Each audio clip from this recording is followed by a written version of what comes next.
Human rights is, geez, that's a good question. Human rights. Well, that's a tough one. Wow. I don't even know how to give that a definition. I would probably have to do a little bit of homework or something. Any right that I think just as a normal, human, The rights that humans have. Oh, that's a very large debate. Mesgerad gibt zu mange ting. Tú le puedes preguntar a 20 personas y te van a dar 20 diferentes opiniones. Non saprei, una domanda complicatissima. Yes, we just take them for granted that they're there, but we don't even consider what they are.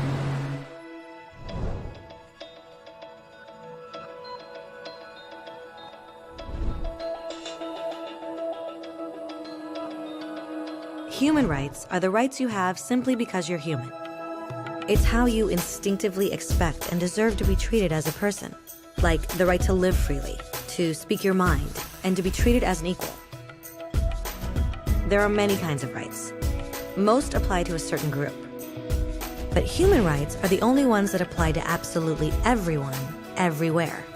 That means kids, old people, poor people, basketball players, garbage men, rappers, teachers, Africans, Indians, Albanians, Christians, Muslims, Kabbalists, atheists, your mom, your dad, your next door neighbor, and you all have the exact same human rights. In other words, they're universal.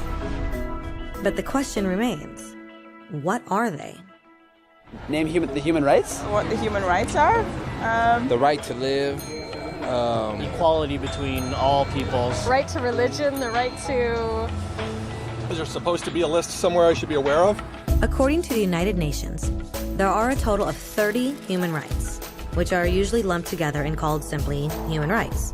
They're all listed out in the Universal Declaration of Human Rights, which is the world's most widely accepted document on the subject. But it was a long time in coming. At first, there were no human rights. If you were in with the right crowd, you were safe. If you weren't, well, you weren't. But then a guy named Cyrus the Great decided to change all that. After conquering Babylon, he did something completely revolutionary. He announced that all slaves were free to go. He also said people had the freedom to choose their religion, no matter what crowd they were a part of. They documented his words on a clay tablet known as the Cyrus Cylinder. And just like that, human rights were born. The idea spread quickly to Greece, to India, and eventually to Rome. They noticed that people naturally followed certain laws, even if they weren't told to. They called this natural law, but it kept getting trampled on by those in power.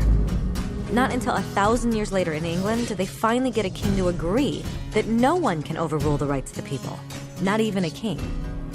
People's rights were finally recognized, and they were now safe from those in power. Kind of. It still took a bunch of British rebels declaring their independence before the king got the point that all men are created equal. Which isn't to say he liked the idea, but he couldn't stop them, and America was born.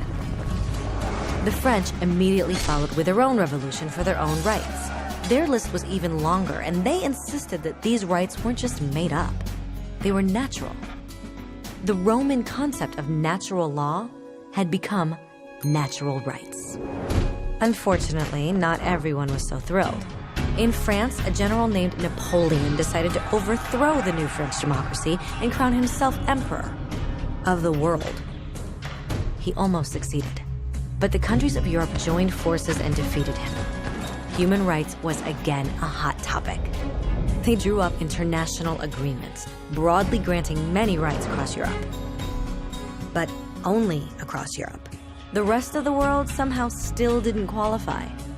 Instead, they got invaded, conquered, and consumed by Europe's massive empires. But then a young lawyer from India decided enough was enough. His name was Mahatma Gandhi, and in the face of violence, he insisted that all people of Earth had rights, not just in Europe. Eventually, even Europeans started to agree. But it wasn't going to be that easy. 2 world wars erupted. Hitler exterminated half the Jewish population of Earth in horrifying Nazi death camps. And all told, 90 million people died. Never had human rights been so terrifyingly close to extinction. and never had the world been more desperate for change. So the countries of Earth banded together and formed the United Nations. Their basic purpose was to reaffirm faith in fundamental human rights, in the dignity and worth of the human person. But what were human rights?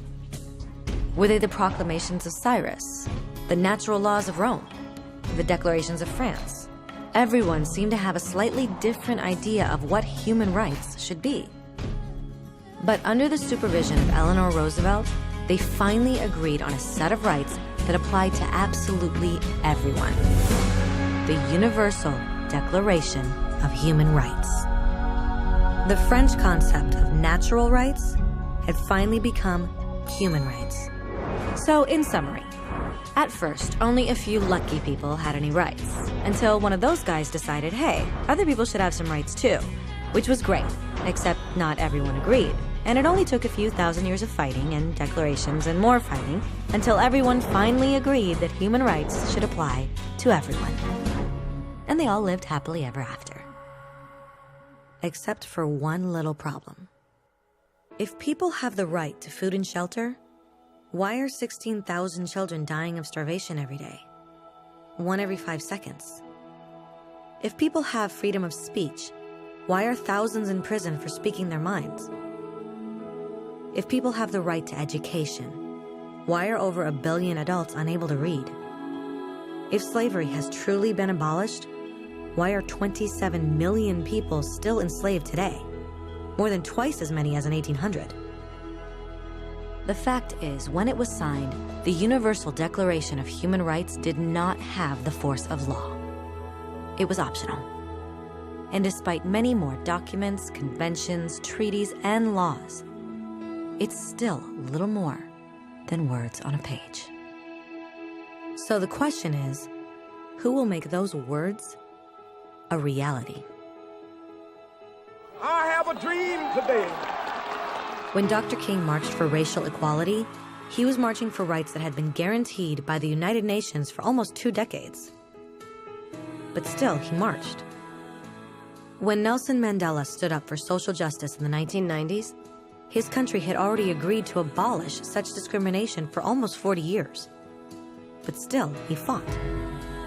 Those who fight today against torture, poverty, and discrimination are not giants or superheroes. They're people. Kids, mothers, fathers, teachers. Free-thinking individuals who refuse to be silent. Who realize that human rights are not a history lesson. They're not words on a page. They're not speeches or commercials or PR campaigns. They are the choices we make every day as human beings. They are the responsibility we all share to respect each other, to help each other, and to protect those in need. As Eleanor Roosevelt said, where, after all, do universal human rights begin? In small places close to home. So close and so small that they cannot be seen on any maps of the world. Yet they are the world of the individual person, the neighborhood he lives in, the school or college he attends, the factory, farm, or office where he works. Such are the places where every man, woman, and child seeks equal justice, equal opportunity, equal dignity without discrimination. Unless these rights have meaning there, they have little meaning anywhere.